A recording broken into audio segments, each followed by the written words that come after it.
1. भारत के संविधान के विकास का वर्णन 1935।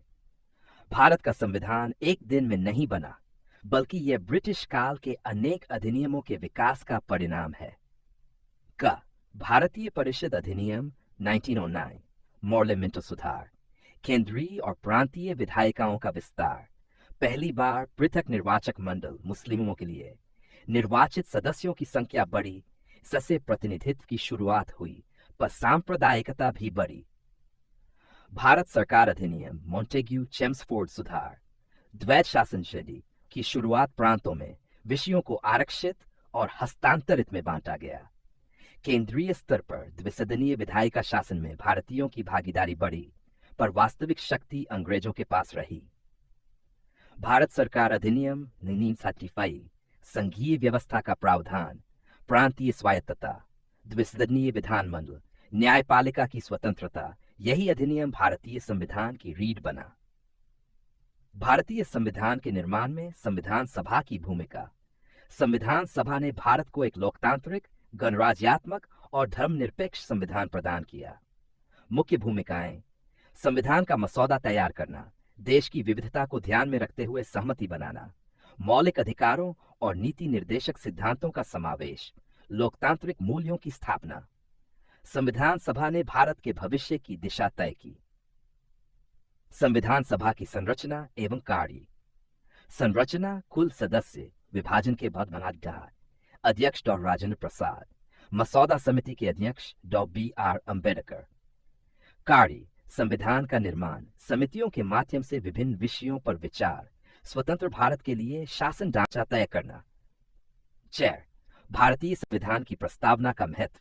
प्रस्तावना संविधान की आत्मा है। इसमें भारत को बताया गया है संप्रभु, समाजवादी, पंथ निरपेक्ष, लोकतांत्रिक गणराज्य। यह संविधान के उद्देश्यों न्याय, स्वतंत्रता, समानता और बंधुत्व को स्पष्ट करती है। भारतीय संविधान की प्रमुख विशेषताएं: लिखित और विस्तृत संविधान, संघात्मक व्यवस्था, संसदीय शासन प्रणाली, मौलिक अधिकार, नीति निर्देशक सिद्धांत, स्वतंत्र न्यायपालिका, एकल नागरिकता। मौलिक अधिकार क्या है? महत्व: मौलिक अधिकार नागरिकों को दिए गए संवैधानिक अधिकार हैं।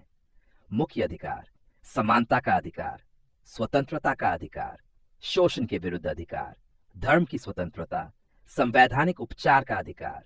ये अधिकार व्यक्ति की गरिमा और स्वतंत्रता की रक्षा करते हैं। मौलिक अधिकारों पर युक्तिसंगत प्रतिबंध। राज्य जनहित में मौलिक अधिकारों पर युक्तिसंगत प्रतिबंध लगा सकता है। उदाहरण: सार्वजनिक व्यवस्था, राष्ट्रीय सुरक्षा, नैतिकता प्रतिबंध न्याय संगत और आवश्यक होने चाहिए। 8. राज्य के नीति निर्देशक सिद्धांत। ये वे सिद्धांत हैं जो राज्य को कल्याणकारी राज्य की दिशा दिखाते हैं। समान वेतन, शिक्षा और स्वास्थ्य, सामाजिक न्याय, ये न्यायालय द्वारा लागू नहीं किए जा सकते। 9. मौलिक अधिकार और डीपीएसपी में संबंध। मौलिक अधिकार व्यक्ति केंद्रित, डीपीएसपी समाज केंद्रित, दोनों मिलकर सामाजिक और आर्थिक लोकतंत्र स्थापित करते हैं। 10. मौलिक कर्तव्यों का महत्व। नागरिकों में जिम्मेदारी की भावना, राष्ट्र की एकता और अखंडता, संविधान के प्रति सम्मान, अधिकारों के साथ कर्तव्य भी आवश्यक हैं। 11. भारतीय संसद की संरचना। भारतीय संसद के 3 अंग हैं: अन राष्ट्रपति, भू लोकसभा, सीचपा राज्यसभा, डभा। लोकसभा की शक्तियां एवं कार्य: विधायी शक्ति, वित्तीय नियंत्रण, कार्यपालिका पर नियंत्रण, प्रधानमंत्री और मंत्रिमंडल का चयन। राज्यसभा की संरचना, शक्तियां एवं कार्य। संरचना: अधिकतम सदस्य ड्यू 50, स्थायी सदन।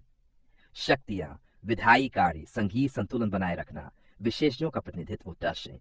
लोकसभा और राज्यसभा में अंतर। आधार: लोकसभा, राज्यसभा। प्रकृति: अस्थायी, स्थायी।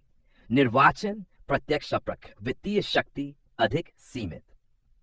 भारतीय संसद की भूमिका एवं महत्व। कानून निर्माण, जनता की आकांक्षाओं का प्रतिनिधित्व, लोकतंत्र की रक्षा, सरकार पर नियंत्रण। संसद लोकतंत्र की मजबूत नींव है।